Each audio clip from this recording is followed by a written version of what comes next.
চট্টগ্রামের ঐতিহ্যবাহী মধুভাত আরা যেভাবে রান্না করি আজ রেসিপি বাংলায় শেয়ার করগুম। আসসালামু আলাইকুম, অনারা বেগুন কেন আসন, আশা করি তো বেগুন বহুত ভালো আসন। আজি অনারলে চট্টগ্রাম ঐতিহ্যবাহী মধুভাত রেসিপি শেয়ার করজুম। আশা করি আজ রেসিপি অনাতে বহুত ভালো লাগবো। মধুভাত রান্না করি বেলা ইন্ডিয়ায় 1.5 কেজি পরিমাণ লই বিনি চাল আর মধুভাতর প্রধান উপকরণ হইদে এই জ্বালা চলিবে। আর জ্বালা চল যদি বালা পরে মধুভাতি একদম পুরো পারফেক্ট হবো। আর 1.5 কেজি পরিমাণ বিনি চালর লয় 1 পাওয়া পরিমাণ জ্বালা চল দিও। জ্বালা চলে কিনাই দুই এরা একখান স্ট্যান্ডত পানি জরাত দি। তারপর 1 ঘন্টা পর এখানে ব্লেন্ডার করে লই। আর অনত দেখতে লাগুন কি পরিমাণ একদম মিকি নই। অনরও এভাবে করি ব্লেন্ডার করে লইতে পারিবেন, নলি ফাড়াতেও পিছিয়ে লইতে পারিবেন। তারপর এখন মধুভাতর চালিবে রেডি করে লইম। আইন দি বিনি চলি বেড়ে বালা গরু দুই ফেলার।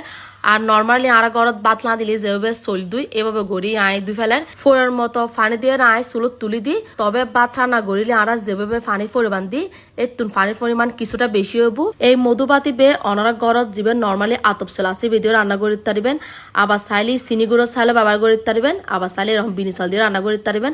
তবে বিনি চাল দিয়ে রান্না করলে একটু মজা বেশি হয়। ভাত প্রায় ইন্দি সিদ্ধ হয়েছি এই পর্যায়ে এখন একদম অল্প পরিমাণে এখন লবণ দি দিম। আর যেরকম সচরাচর মিষ্টি জাতীয় হার নেজি অল্প পরিমাণ লবণ দিয়ে ব্যালেন্স ঠিক রাখি এভাবে দিম। আর আমরা চাইলে লবণই ব্যবহার করতে পারিবেন। তারপর এখন একটা ডাল গুটি লইম। এখন বাতে গিন ভালা করি একদম ডাল গুঁড়ো দিয়ে ডালরও যেরকম আর একদম বত্তা বত্তা করি ফেলাই সেম একদম প্রসেসিং করি বাতিবার একদম সেম বত্তা করি ফেলাম পড়ব। আর অনারা দেখতে লাগুন বাতি মায় কিভাবে রান্না করছি পানির পরিমাণ কিভাবে দিই অনারা তো দেহি স্টেপ বাই স্টেপ বুঝতে লাগুন। স্বাভাবিক যেভাবে আমরা ভাত রান্না করি সেম ভাত রান্না করে একটু পাতলা করে রান্না করছুম। ইবই দেখানা ব্যবধান একদম সন আয় বাতিবার একদম পুরো বত্তা বানা ফেলায়। আর এই বত্তা বেগতে একটু কষ্ট হয়, মানে সময় লই লই থামি থামি আসলে গরম পরে ভাত যাতে একদম রেডি হয়ে যাবই। তারপর অল্প অল্প পরিমাণ জ্বালা চলের গুঁড়া দিউম আর আবারও গুট্টুম, আবারও অল্প পরিমাণ জ্বালা চল দিউম, আবারও গুট্টুম। অনরা তো দেখতে লাগবো না কিভাবে গড়ি দির আর গুড়ির যদিও বা এই পর্যায়ে দুজন লাগে, মানে একদম দুই হাতে বালা গড়ি গুড়ম পরে আর যত দম পরে জ্বালা চলিবে পুরো একদম মধুবাদত ম্যাজিকের মতো হাস করে।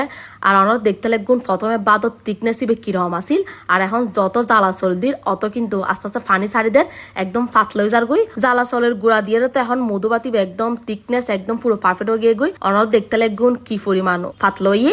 তারপরে তো যখন হালকা হালকা ফ্যান আউডার এই পর্যায়ে মধুবাতি একদম রেডি হয়ে গিয়ে গই। মধুবাত রেডি হলে কিন্তু হ্যাবেলে প্রস্তুত নয়। এখন মধুবাতি বেড়ে ওগো ফলতিন দিয়ে একখান লসি দিয়ে ভালো করে ট্যাট করে বাঁধে দিম।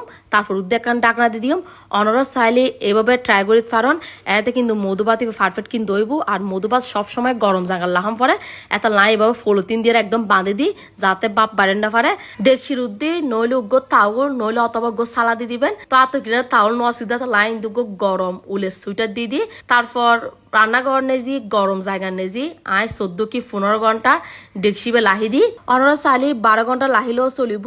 আর মধুভাত সবসময় লাতিয়ে রান্না করে লাহিবেন, তারপর সকালে হেড তারিবেন। এই তো ইন্দি একদম সন 40 মিনিট তুলনার পর ফ্যান আউট ইয়ে গই এর মানে আর মধুবাতি একদম পুরো পারফেক্ট হই। আর এই মধুবাতি কি যে মজা, আর চট্টগ্রাম মানুষ কি মজা করি হাই একমাত্র চট্টগ্রাম মানুষ ছাড়া কিন্তু আর কেউ হইতে পারতো না।